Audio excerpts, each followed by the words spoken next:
नमस्कार, आप देख रहे हैं आज तक। आप सईद अंसारी, स्वागत है आपका खबरदार में। नोटबंदी के ऐतिहासिक ऐलान को 40 दिन हो चुके हैं और इन 40 दिनों में यूं तो सैकड़ों कहानियां आपके सामने आई हैं, मगर आज हम आपको 40 दिन की 40 कहानियां दिखाएंगे। हम आपको दिखाएंगे कि कैसे कैश की कमी से देश में कोहराम मच रहा है, कैसे कैश न मिलने से लोग आत्महत्या तक कर रहे हैं और कैसे लाइन में लगे लोगों को मौत दबोच रही है। कैश को लेकर कैसे सड़क से संसद तक संग्राम मचा, कैसे काले धन के कुबेरों का पर्दाफाश भी साथ ही साथ हो रहा है और कैसे काले धन को सफेद करने वाले जुगाड़ मैकेनिक सक्रिय हो गए हैं। इन 40 दिनों में देश में जो कुछ भी हुआ, जो कुछ भी घटा, वो सब कुछ आज अगले 1 घंटे में हम आपको दिखाएंगे। लेकिन शुरुआत उस हंगामे से जो कैश के लिए हुआ है। 500 रुपए और 1000 रुपए के करेंसी नोट लीगल टेंडर नहीं रहेंगे। 3 दिन से कैश नहीं पहुंच रहा है। 3 दिन से लोग लाइन में लगे पड़े, खड़े वहां पे लाइन में। काला धन तो बहुत लोगों बाद में फिर दोबारा स्ट्राइक कर लिया उन्होंने। काला धन गरीबों को कोई सहायता नहीं मिले सर। गरीब आदमी परेशान है। तुगलकी फरमान है। दीवार आदमी लाइनों में लगा हुआ कब होगा सही, ये मेरी समझ में नहीं आता। उनके यहाँ लड्डू बांटने से कोई लाइन में थोड़ी लग जाएंगे। वो एक उम्मीद सिर्फ एटीएम ही रह जाता है और लोगों के लिए।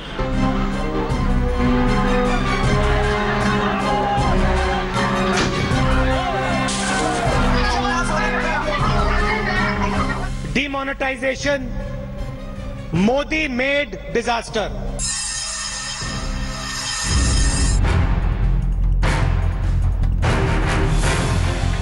चालीस दिनों की दास्तान है ये। शुरुआत हुई थी नोटबंदी के ताने बाने को तहस नहस करने के इरादे से लिए गए एक बड़े फैसले से।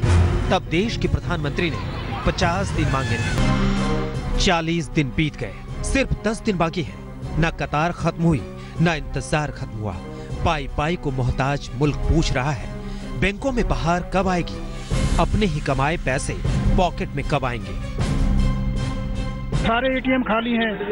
अब क्या करें, लाइन में लगे हुए हैं। संडे की शादी थी और अब रिसेप्शन कल का है, उसकी वजह से ही सब लोग प्रॉब्लम्स में हैं। ये नोटबंदी की सबसे चर्चित तस्वीरें हैं। पूरे देश की यही कहानी है। हर तरफ कैश का संकट है, मुश्किलें हैं। सरकार का वायदा है तो काले धन के तिकड़मी तंत्र के खत्म होने की उम्मीद भी है। ये पहली कहानी है, आगे और भी कई रंग हैं।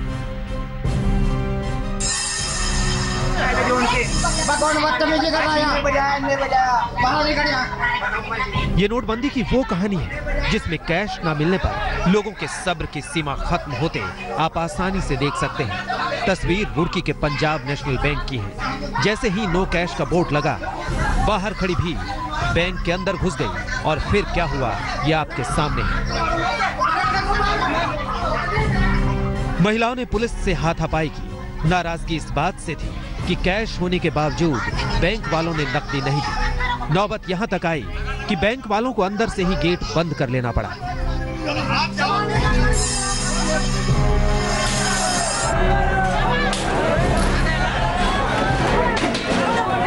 नोटबंदी के 40वें दिन की इस कहानी में कानून व्यवस्था टूटने का खतरा आपको साफ साफ नजर आएगा।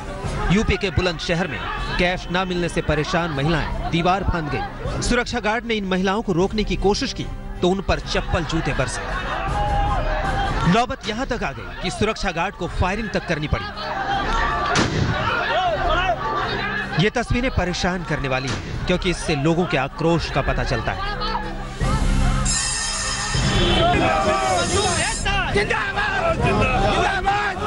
ये कानपुर की कहानी है जहां के कारोबारी कैश संकट के बाद सड़कों पर उतर आए। हाथों में तख्तियां, जुबान पर नोटबंदी के खिलाफ नारे। हम लोगों के पास किसी तरीके का कोई कैश फ्लो नहीं है और हमारे लेबर बांटने के लिए हम लोगों के पास पैसे नहीं है। फैक्ट्री के रोजमर्रा छोटे छोटे खर्चों के लिए हम लोगों को पैसे नहीं हैं। कानपुर में लगभग 10,000 के लगभग उद्योग हैं और जिसमें 4,000 उद्योग लगभग बंद हो चुके हैं और बाकी जो 6,000 हैं वो भी अपनी 40% 50% क्षमता पे काम कर रहे हैं। नोटबंदी के बाद से कानपुर में फैक्ट्रियां धड़ाधड़ बंद हो रही हैं। मजदूर अपने घरों को पलायन कर रहे हैं। 4000 फैक्ट्रियों में से 40% बंद हो चुकी है। अब यूपी के ही हाथरस की तस्वीर देखिए।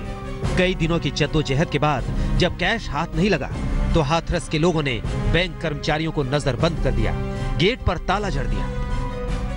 कितने दिन से आ रहे हो लेने के लिए? महीने हो गया ना, पूरा महीना हो गया। पैसा मिला कि नहीं मिला? नहीं मिला। ना पैसा मिल रहा है ना निकल रहा है। क्या कह देते हैं बैंक मैनेजर? बस वही बोलते हैं ना, अभी आया नहीं तुम्हारा पैसा, अभी आया नहीं, कल आना, परसों आना, डेली का बस वही।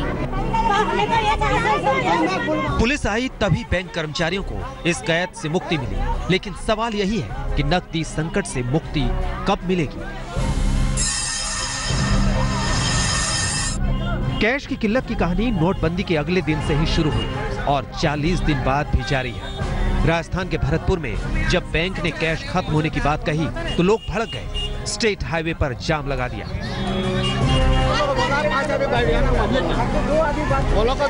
एक और हंगामा देखिए, ये भी नोटबंदी से ही जुड़ा है। जमशेदपुर में नॉन बैंकिंग कंपनियों की मनमानी के विरोध में सैकड़ों महिलाओं ने सीएम आवास का घेराव किया। महिलाओं की शिकायत थी कि उनके पास कैश नहीं है, लेकिन कंपनियां जबरन वसूली पर उतारू हैं। हम लोग को इस तरह से परेशान कर रहे, जो आप लोग को लोन का किस्त देना है और नहीं दीजिएगा तो हर दिन का 36 रुपया फाइन लगेगा। एक्सिस बैंक वाला बोला है, हम लोग कुछ नहीं जानते, हंडी बेचिए, कढ़ाई बेचिए, हम लोग को पैसा देना है। उनके ऊपर में केस कर देंगे, घर कुर्की करवा देंगे, आपका बाल बच्चा का भविष्य खराब कर देंगे।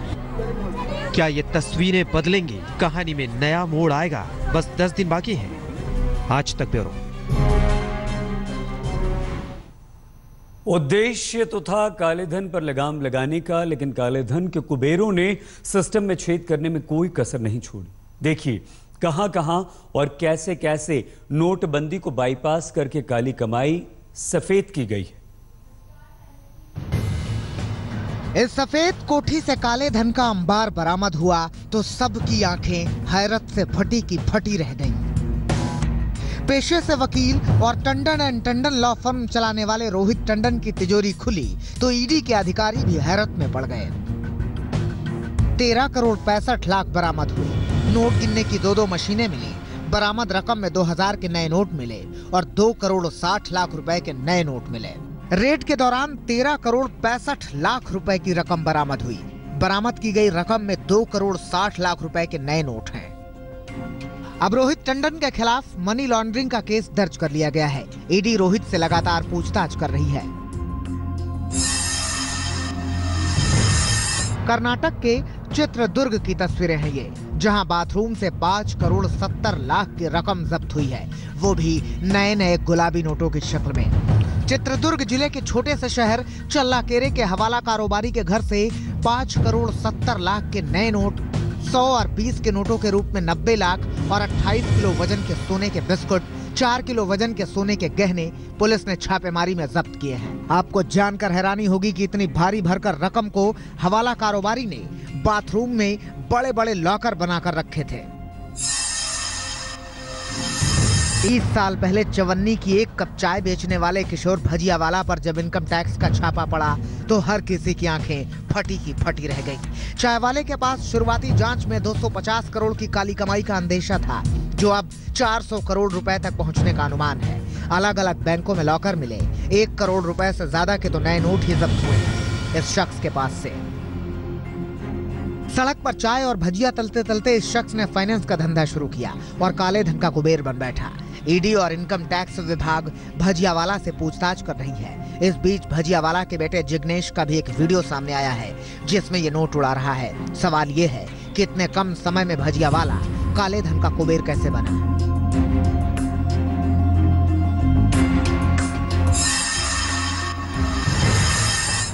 अब चंडीगढ़ से आई इन तस्वीरों को भी देखिए। 2000 की नई करेंसी की कई गड्डियां हैं। आगे देखिए, सिर्फ नोट ही नहीं, सोने की ईंटें भी हैं। अब आपको ज्यादा हैरानी ये सुनकर होगी कि करीब 31 लाख की नकदी चंडीगढ़ के टेलर यानी दर्जी के पास से बरामद हुई है। ये हमारे पास इंफॉर्मेशन थी कि अपनी जो है ये पोस्ट डीमोनेटाइजेशन पुरानी करेंसी को एक चेंज करवा रहे हैं। और उसको फॉरेन एक्सचेंज और इसमें नए नोटों में और इवन इसमें गोल्ड के अंदर, तो उसके अंदर हमने जब वहाँ पे देखा तो हमारे को 2000 के नोट और 100 के और 20 के और 50 के और 2.5 किलो जो है सोना हमारे को मिला। जिस दिन से 2000 के नए नोट मिलने शुरू हुए, उसके अगले दिन से ही नए नोटों की खेप पकड़ी जाने लगी। मेज पर सजी हुई 2000 की ये गड्डियां मुंबई के वर्सोवा लिंक रोड पर एक टोयोटा से ले जाई जा रही थी, मगर काले धन के कुबेर पुलिस के हत्थे चढ़ गए। सिर्फ मुंबई ही नहीं, वाशिम में भी दो कारों से 50 लाख रुपए की नई करेंसी बरामद हुई है। पुलिस ने यहां से 7 लोगों को पकड़ा है।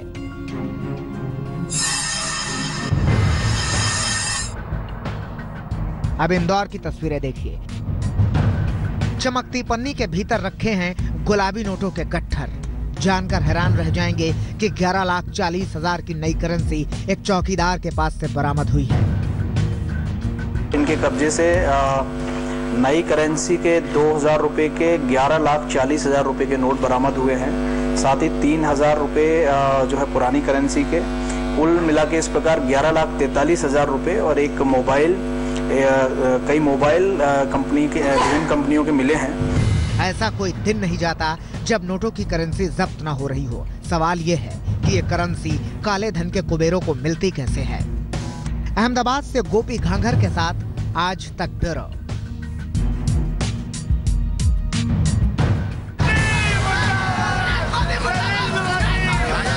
किसी ने नहीं सोचा था कि नोटबंदी का साइड इफेक्ट मौत के तौर पर सामने आएगा। मौत का आंकड़ा 100 को पार कर चुका है और अलग अलग शहरों से मौत की दुखदाई खबरें अक्सर सामने आती ही रहती हैं। ताजा खबर उत्तर प्रदेश के फिरोजाबाद से आई है। 32 साल का सुनील 3 दिनों से रोज बैंक की लाइन में खड़ा हो रहा था, लेकिन रोज उसे खाली हाथ लौटना पड़ रहा था। शनिवार को भी वो लाइन लगा, लेकिन अचानक उसकी तबीयत बिगड़ गई। उसे पास के ही सत्य साई क्लिनिक में ले जाया गया, लेकिन तब तक उसकी जान चली गई। 2-3 दिन से चेक लेकर पैसा लेने बैंक में आ रहा था।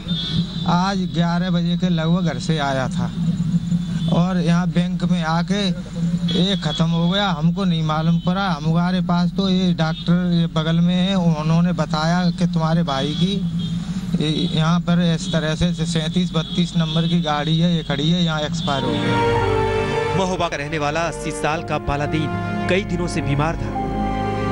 इलाज के पैसों के लिए 3 दिनों से बैंक के चक्कर लगा रहा था। जब नंबर आया तो बैंक कर्मी ने 6,000 रुपए से ज्यादा देने से इनकार कर दिया, जबकि बालादीन को 14,000 रुपयों की जरूरत थी। कम पैसा मिलने पर बालादीन बैंक में चक्कर खाकर गिर पड़ा और उसकी मौत हो गई। आए थे साहब 9-10 बजे करीब सुल्लेन में लगे थे और इसके बाद फिर अंदर गए तो बाबू साहब ने कहा साहब 14,000 को भर दो बाबू साहब, वो झांसी ले जाना है।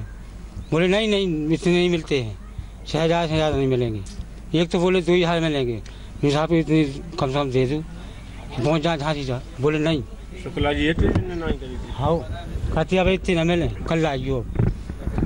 वही इसके बाद बस खत्म हो गए बैठे बैठे। जाड़े की रात में, भरी बरसात में, जेठ की दोपहरी में अपने खेत में जो किसान चारों पहर बिताए, उसी खेत की मेड़ पर किसान की लाश मिली। नोटबंदी के दर्द और बेहिसाब कर्ज ने किसान को मार डाला। होशंगाबाद के भटगांव के रहने वाले लखन मेहरा को बैंक का 3,22,000 रुपए कर्ज देना था।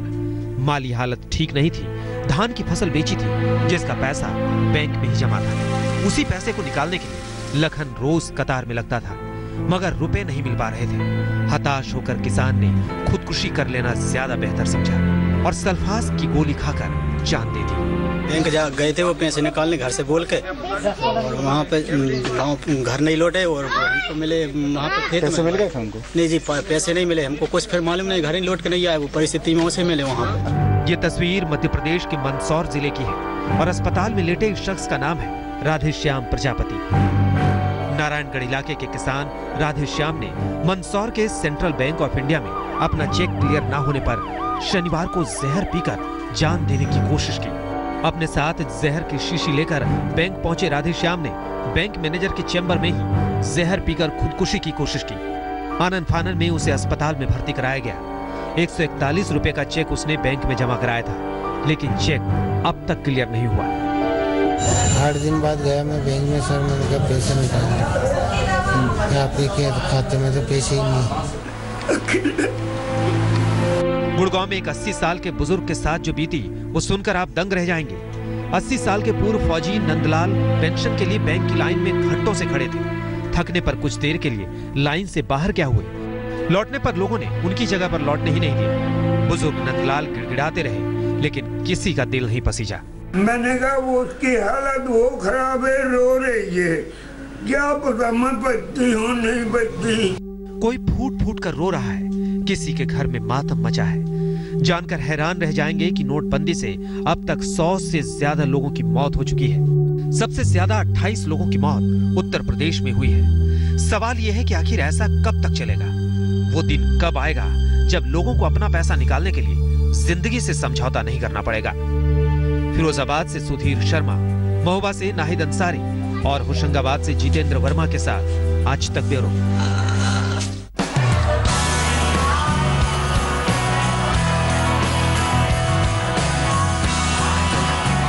नोटबंदी के बाद सूरत की इस शादी ने जबरदस्त सुर्खियां बटोरी थी। देखने में बिल्कुल सरल और सहज दिखने वाले दूल्हा दुल्हन एकाएक बहुत खास हो गए, क्योंकि चाय पर चर्चा की तरह इन दोनों वर वधू ने चाय पर शादी कर डाली, वो भी सिर्फ 500 रुपए में। पहले तो हमने जब शादी की डेट हमारी पहले ही फिक्स हो चुकी थी और बाद में मोदी जी का निर्णय आया कि अब सारी 500 और 1000 की नोटें बंद हो चुकी है, तो हमें पहले तो टेंशन आ चुका था कि हमारी शादी फिक्स हो चुकी है, अब कैसे हमारी शादी होगी, सारी तैयारियां बाकी है, कैसे शादी की तैयारियां होगी। और फिर बाद में हम लोगों ने सोचा कि जो चाय पे मोदी जी चर्चाएं कर रहे हैं उस चाय पे ही हम शादी क्यों ना करें। सुनने में भले ही अजीब लगे, मगर नोटबंदी के दौर में शादी पर होने वाले शाही खर्च से इन दोनों ने तौबा करने का निर्णय लिया। दोनों पक्षों ने तय किया कि शादी में मेहमानों को सिर्फ 1 कप चाय पिलाएंगे और इस तरह दक्षा और भरत भाई का विवाह संपन्न हुआ। बेहद सामान्य तरीके से होने वाली ये शादी सुर्खियों में तब आ गई जब पीएम मोदी ने मन की बात में इस शादी का जिक्र किया।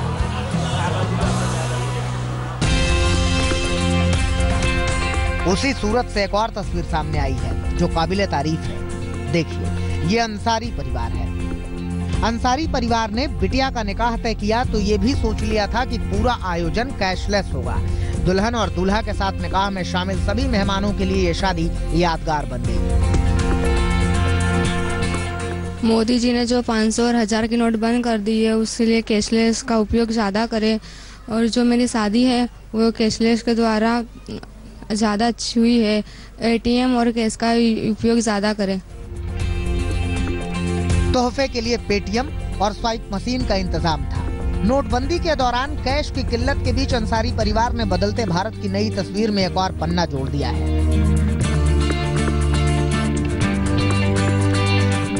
न ढोल नगाड़ा की धूम, न बारातियों के उधम कूद, बेहद सादगी से दुल्हन ने वरमाला पहनाई, दूल्हे ने दुल्हन के गले में माला डाली, 14 लोगों ने तालियां बजाई, पंडित ने मंत्रोच्चार किया और शादी संपन्न।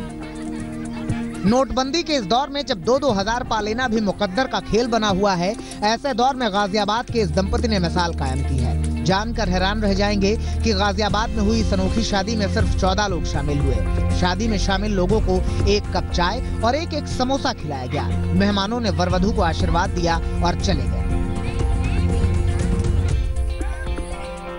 शादी बताने क्या है जी, बस पैसे की दिक्कत से, जो गवर्नमेंट ने पैसे बंद करें उसकी दिक्कत से हमने शादी करी थी। हम शादी में 14-15 लोग आए थे। गुरुजी हमारे साथ हैं, इन्होंने हमारी शादी कराई थी। इन्होंने भी हमसे कोई दक्षिणा नहीं, इन्होंने 11 रुपये का दान लिया था हमसे और हमें कोई दिक्कत नहीं।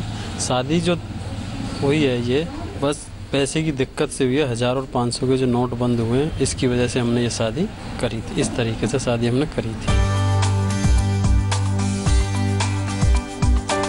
सिर्फ गाजियाबाद ही नहीं, औरंगाबाद में भी एक अनोखी शादी देखने को मिली। एक पिता ने अपनी बेटी की शादी में फिजूल खर्ची करने के बजाय ऐसे 90 लोगों को तोहफे में घर दिया जिनके पास घर नहीं थे। औरंगाबाद के बिजनेसमैन अजय मुनोत व्यापारी हैं। एक साथ कई कारोबार करते हैं। उनकी कपड़े की भी दुकान है और अनाज का व्यापार भी करते हैं वो। उनके पास लासूर में 60 एकड़ जमीन भी है। उनका महाराष्ट्र में करोड़ों का बिजनेस है। मगर बेटी की शादी में फिजूल खर्ची करने के बजाय उन्होंने ये मिसाल कायम की। काफ़ी लोग ऐसे हैं कि जिनको घर नहीं है, जिनको छत नहीं है, तो ऐसा विचार है कि अपन जो है अन्न वस्त्र निवारा जिसे कहते हैं, अन्न दे सकता है आदमी इजीली, वस्त्र भी थोड़ा उसके ऊपर है, वो भी देने के लिए थोड़ा सा कष्ट जाता है आदमी को, निवारा कोई नहीं दे सकता है। तो ऐसा है, तो सोचो आप इस पे।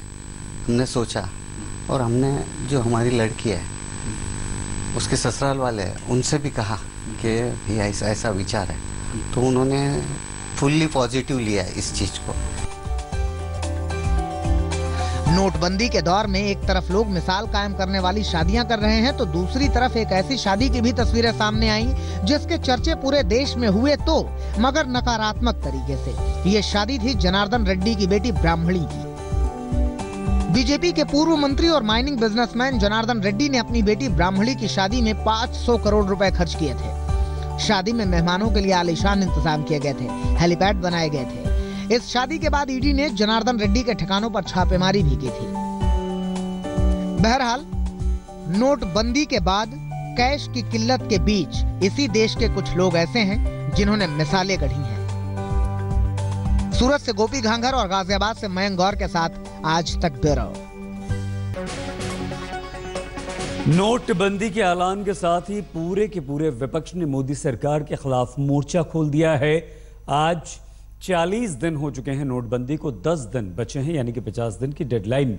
सड़क से लेकर संसद तक जमकर संग्राम हो रहा है। कुल मिलाकर ये हम समझ सकते हैं कि एटीएम्स खाली हैं, बैंक्स खाली हैं, बस नोटबंदी पर राजनीति भरपूर है। इन 40 दिनों में देश में क्या क्या हुआ, कहां कहां नोट की कमी हुई है, कहां कहां लोगों को पैसे मिले हैं, किस तरह से राजनीति हुई है, क्या वाकई काले धन पर लगाम लग पाई है, क्या इसके बाद भ्रष्टाचार थम पाया है, कितना पैसा हमारे बैंक्स में आया है। कोशिश प्रधानमंत्री नरेंद्र मोदी ने एक की, लेकिन लोगों ने पहले यह कहा कि हम थोड़ी तकलीफ उठा लेंगे, लाइन में लग जाएंगे, लेकिन इसका समर्थन करते हैं। भ्रष्टाचारियों पर लगाम लगनी चाहिए, लेकिन जैसे जैसे वक्त गुजर रहा है जनता का गुस्सा सामने आ रहा है। कहीं एटीएम की लाइन में लड़ाई झगड़ा हो रहा है, मारपीट हो रही है, और काले नोट पकड़े जाने से लोगों का गुस्सा और भड़क रहा है। लोग ये कह रहे हैं कि बैंक्स की मिलीभगत से ये काला धन लोग ले जा रहे हैं, क्योंकि नए नोट भी काफी पकड़े जा रहे हैं और सरकार इसमें कुछ नहीं कर पा रही। नोटबंदी पर विरोधियों को पीएम मोदी का ये पहला करारा जवाब था। फैसले के साथ ही सवाल सुलगने लगे थे। मोदी जापान से लौटे और पहली ही रैली में ये साफ कर दिया कि इरादा मजबूत है, कदम वापस खींचने का तो सवाल ही नहीं। फैसले को डिफेंड करने की जिम्मेदारी खुद पीएम मोदी ने उठाई। चाहे कई मौके आए जब मोदी को ताल ठोक अंदाज में विरोधियों को जवाब देना पड़ा। 1971 में देश को इसकी जरूरत थी जो आज हमने किया है। इतने साल देर कर करके देश का कितना नुकसान किया है ये हम कल्पना कर सकते हैं। देश में बेनामी संपत्ति इकट्ठी करने वालों को खुली छूट दे दी। ये पूरी तरह पीएम मोदी का फैसला है। इसका पूरा ताना बाना मोदी का है। इसका बचाव भी मोदी कर रहे हैं, तो इससे होने वाली वाहवाही भी मोदी की है। सरकार और प्रधानमंत्री नहीं चाहते कि हम लोकसभा में, पार्लियामेंट में अपनी बात रखें। पार्टी इन गवर्नेंस हमने हर प्रयास किया, हर कोशिश किया चर्चा करवाने के लिए। कई महत्वपूर्ण बिल है जो ह्यूमैनिटेरियन है, जिसको हम इस सत्र में पास करवा सकते थे। सदन के भीतर और बाहर दोनों मोर्चे पर विपक्ष की घेराबंदी जारी रही। संसद परिसर में विपक्ष रोज यूं ही गोलबंद होते रहे और नोटबंदी के फैसले का विरोध करते रहे। विपक्ष का मार्च राष्ट्रपति भवन के अहाते तक भी पहुंचा। आज ये सरकार क्या किया, उसको कोई प्लानिंग नहीं बता के और ब्लैक मनी जिसको है उसको सपोर्ट करके जो आम जनता है उसको फंसा दिया, वही अभी सफर कर रहा है। विपक्ष में सबसे मुखर विरोध ममता बनर्जी ने दिखाया। ममता दिल्ली के जंतर मंतर से लेकर कोलकाता की सड़कों तक विरोध मार्च दर्ज कराती रही। हक खाली आपका है, आप दिल्ली में पावर में है, इसी के लिए सेंटर में हक हमारा भी है। मोदी जी मत समझाइए, आप भी मीटिंग करने जाएंगे तो कोई इसको प्रोटेस्ट नहीं करेंगे। विपक्ष की एकजुटता में दरार भी दिखती रही। नीतीश और लालू दो पार्टों पे दिखे। प्रधानमंत्री ने कहा कि नोटबंदी से भ्रष्टाचार पर, काले धन पर, आतंकवाद पर हमला होगा। हमने कहा बड़ा अच्छा सपोर्ट करते हैं। ये नोटबंदी वही घोषणा वाला नरेंद्र मोदी का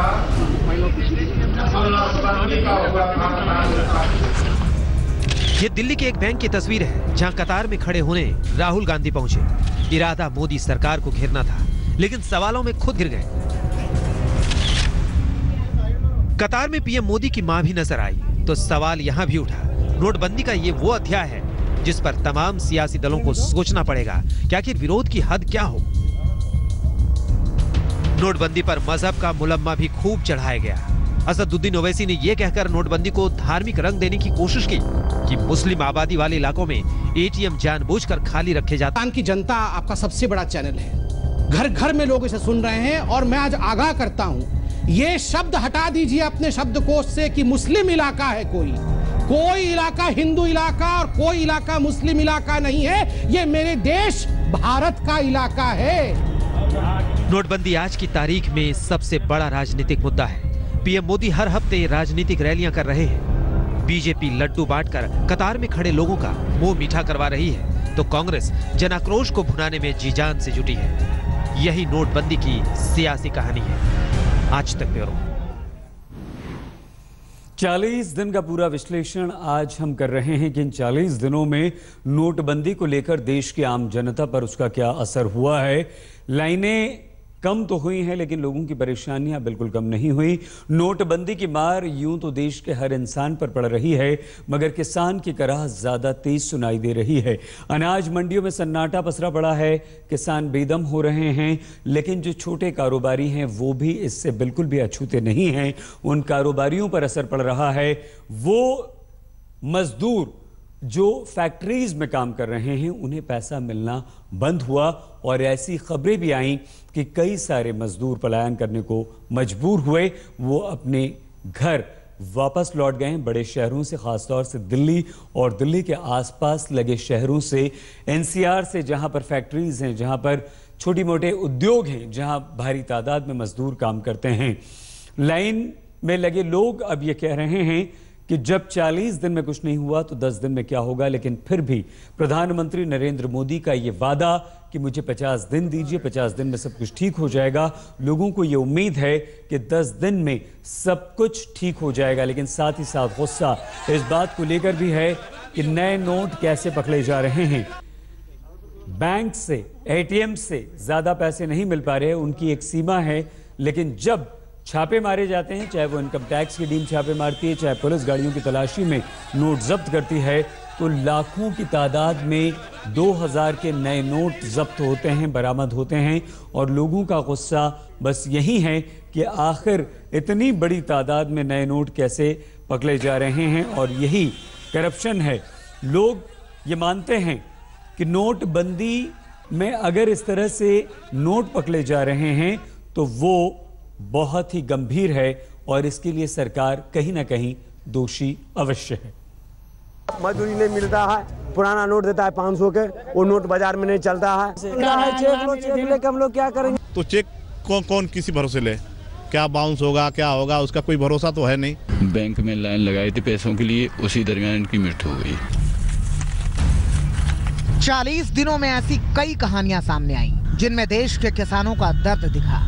रबी के मौसम में नोटबंदी से किसान आहत दिखे। नोटबंदी का असर मंडियों पर दिखा। अनाज मंडियों में खरीदार नदारद दिखे। शुरुआती दिनों में हर तरफ सन्नाटा दिखा। जमींदार को 5 कट्टे खाद लेने मेरे को, आज कहाँ से लेंगे? चेक तो दे देंगे, चेक तो 20 दिन में कौन मिले? चेक के पैसे 20 दिन कौन मिले? खाद कहाँ से आएगी आज 5 कट्टे? सब्जी मंडियों पर भी नोटबंदी का साया नजर आया। खरीद घटी तो सब्जियों की कीमत भी औंधे मुंह गिर गई। किसानों की पूरी इकोनॉमी ही कैश पर टिकी है। नोटबंदी से उन्हें परेशान होना लाजमी है। ये वाराणसी के आदमपुर की बुनकर बस्ती है, जहां करघे खामोश हैं क्योंकि बाजार में खरीदार ही नहीं है। इन दिनों बुनकारी की स्थिति बहुत ज़्यादा नाजुक है, पहले से मुकाबले और ज़्यादा ख़राब हो गया है। क्योंकि इस वक्त जो नोटबंदी हुई है उसके लेकर बहुत ज़्यादा परेशान है, क्योंकि सबको नया नोट चाहिए और नया नोट लेकर बाना सब जो उसको नया कस्टमर जो तो नया नोट मांग रहे हैं और गद्दीदार के पास नया नोट नहीं है। जिससे हम काम करते हैं, जो हमारे गृहस्थ होते हैं भाई, वो आगे से माल एकदम कैंसिल हो गया। जो भी उनका ऑर्डर था, जो थोड़ा मोड़ा चल रहा था, सब आगे से ब्रेक लग गया। अब वो ब्रेक लगने के बाद जो है, जो गरीब बुनकर था, जो मजदूर दस्तकारी करता था, साड़ी बुनता था, अब उसके जो है बहुत प्रॉब्लम हो गया। शहर में बुनकरों की आबादी 3 लाख से ऊपर है, जिनका पूरा काम अब तक दिहाड़ी मजदूरी और नकद भुगतान पर ही चल रहा था। नकदी का कमर तोड़ संकट इन पर भारी पड़ा है। नोटबंदी की चपेट में फिरोजाबाद की चूड़ियों का कारोबार चकनाचूर हो गया है। फिरोजाबाद में चूड़ी की फैक्ट्रियों में काम करने वाले 6 लाख मजदूर हैं। मजदूरों को देने के लिए पैसे नहीं हैं, इसलिए फैक्ट्रियों में 70% काम बंद है। यहाँ रोजाना 25 करोड़ की चूड़ियां बनती थी, लेकिन आज आलम यह है कि तैयार माल का भी कोई खरीदार नहीं। नोटबंदी की मार सबसे ज्यादा खुदरा कारोबारियों पर पड़ी है।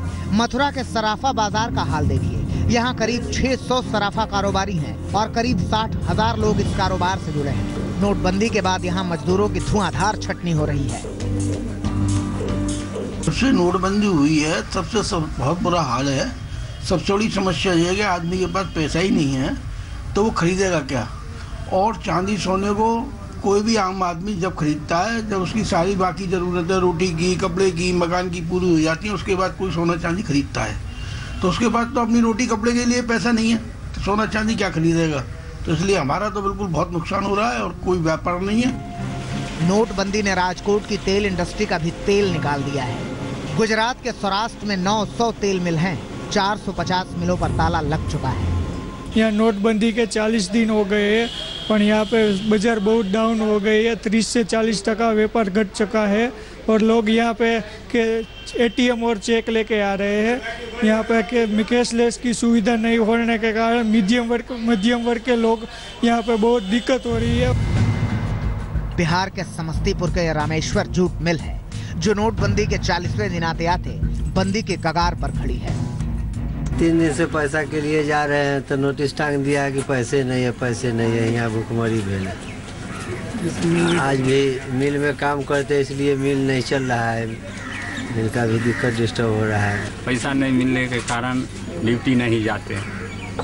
तो क्या हुआ, क्या समस्या यह कि पैसा के कारण पैसा बैंक आते हैं, पैसा नहीं मिलता। हम अंदाज करते हैं प्रधानमंत्री को चाहिए कि बैंक का जो नियत खराब है उस पर कंट्रोल करना, तभी यह लागू करते और बड़े बड़े सिटी शहरों में लागू करे, न कि देहात में। एक बार पूरे हिंदुस्तान में लगाने में हम समझते हैं कि वो असफल भी हो जाएंगे। सारा मजदूर यहाँ त्राहिमाम हो गया है। ये नोटबंदी की उम्मीदें दिलाने वाली तस्वीरें हैं। सूरत के हीरा उद्योग की चमक फिर से लौटने लगी है। जब से नोटबंदी हुआ है तब से हमारी कंपनी ने 40% तक नुकसान कर दिया है। तो अभी हम मार्केट में खरीदी का कोई डायमंड वायमंड कुछ ले नहीं रहे। कोयम्बटूर के बाजार में 300 रुपए में लोकल मोबाइल मिल रहा है। कंपनी का कहना है कि वो 2000 रुपए में एंड्रॉइड फोन लाने की तैयारी में है, क्योंकि कैशलेस इकोनॉमी में मोबाइल बैंकिंग की भूमिका बढ़ने वाली है। कैशलेस इंडिया की एक और तस्वीर गुलबर्गा से है, जहां केंद्रीय विद्यालय अब बच्चों की फीस स्वाइप मशीन से ले रहे हैं। ये मेरे पेरेंट्स ने मुझे दिया है, क्योंकि जो स्कूल में हमारा सिस्टम है वो अब ये स्वाइप कार्ड के द्वारा हम लोग अपनी फीस भरते हैं। नोटबंदी के 40 दिनों में मुश्किलों से संभलते और बदलते भारत की ऐसी कई कहानियां हैं जो बता रही हैं कि अगर नोटबंदी सफल रही तो देश बदलते देर नहीं लगेगी। आज तक ब्यूरो। नोटबंदी के दौर में एक बेहद बुरी बात यह भी हुई कि लोगों का बैंक्स पर से भरोसा डगमगा गया और इसकी वजह बना है एक्सिस बैंक, जिसके 2 मैनेजर्स को गिरफ्तार किया गया, जिस पर जबरदस्त नोट बदलवाने के आरोप लगे, कालाबाजारी के आरोप लगे, एक्सिस बैंक्स पर कई बार छापे पड़े।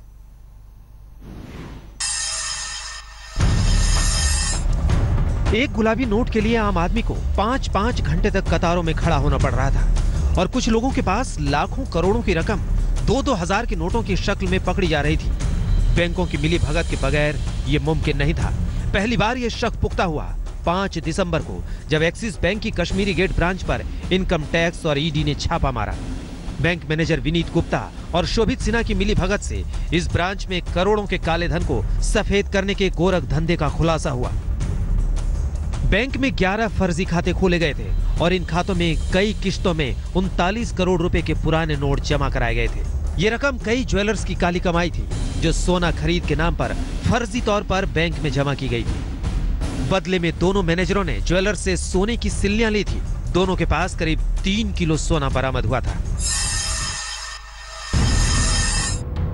कश्मीरी गेट के बाद नंबर आया एक्सिस बैंक की ही चांदनी चौक ब्रांच का। आयकर विभाग ने 9 दिसंबर को जब चांदनी चौक ब्रांच के रिकॉर्ड खंगाले तो 44 खाते फर्जी निकले। इन खातों में करीब 100 करोड़ की रकम नोटबंदी के बाद से जमा कराई गई थी।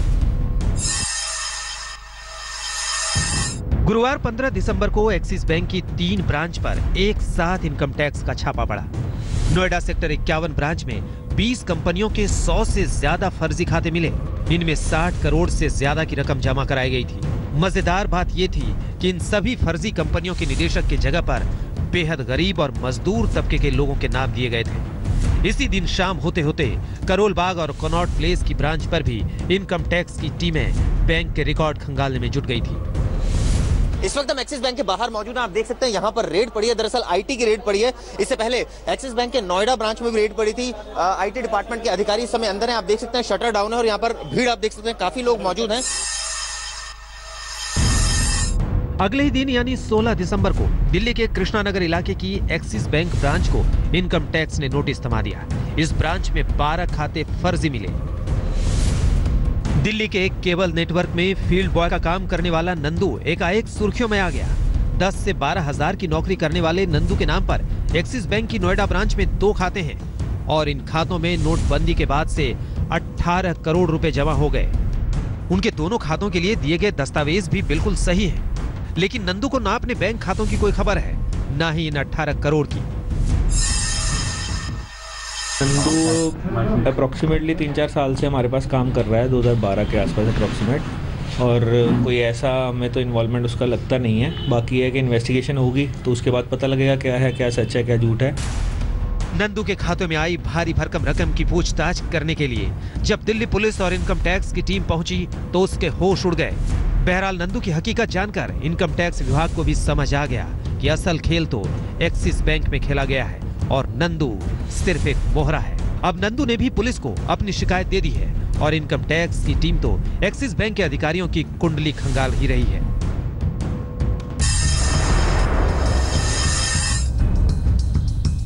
ब्लैक टू व्हाइट के खेल में एक्सिस बैंक तो जमकर बदनाम हुआ, लेकिन कुछ और नाम भी हैं जिन पर ज्यादा शोर शराबा नहीं हुआ।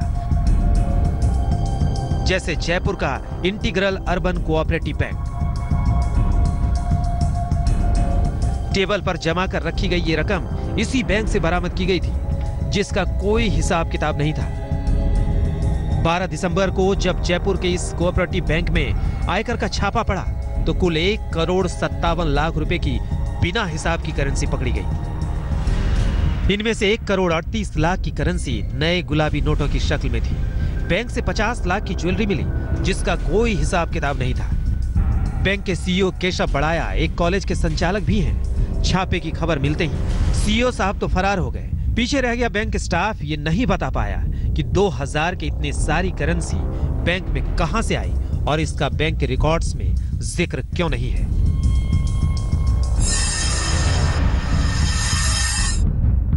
नोटबंदी को धता बताकर बैंक अधिकारियों से मिलीभगत करके अपनी काली कमाई बदलवाने वाले भी नहीं बचेंगे। सरकार ने यह भी जल्द साफ कर दिया था। रिजर्व बैंक ने सभी बैंकों को 8 नवंबर को 30 दिसंबर के बीच के सीसीटीवी फुटेज संभाल कर रखने को कहा है। इसके अलावा सरकार ने 500 अलग अलग बैंकों में स्टिंग ऑपरेशन भी करवाया है।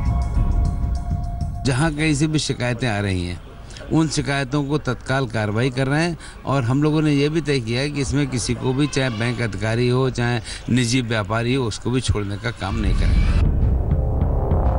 सूत्रों के मुताबिक सारे स्टिंग ऑपरेशन की सीडी खंगाली जा रही है और वीडियो सबूत के आधार पर जल्द ही कार्रवाई भी शुरू होगी।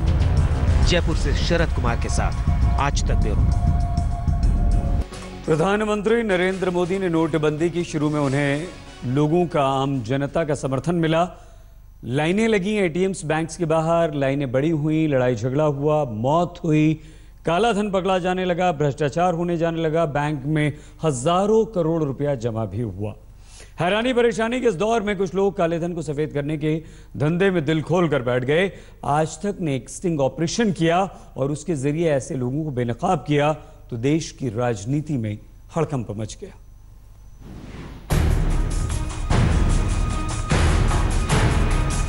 तुम्हारा 40 नंबर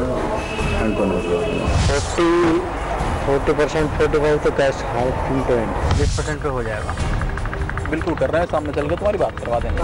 बिलिंग ज्यादा होगी, एक्सिट बिलिंग होगी, तभी तो उसी में तो आपका निकलेगा कि 20% करें, 30% करें। नोटबंदी का फायदा उठाकर काला धन सफेद करने वालों के चेहरे से आज तक ने नकाब हटाया था। हमारे स्पेशल सीरीज काले धन के जुगाड़ मैकेनिक में हमने नेताओं, दलालों और आश्रम ट्रस्टियों की हकीकत बताई थी।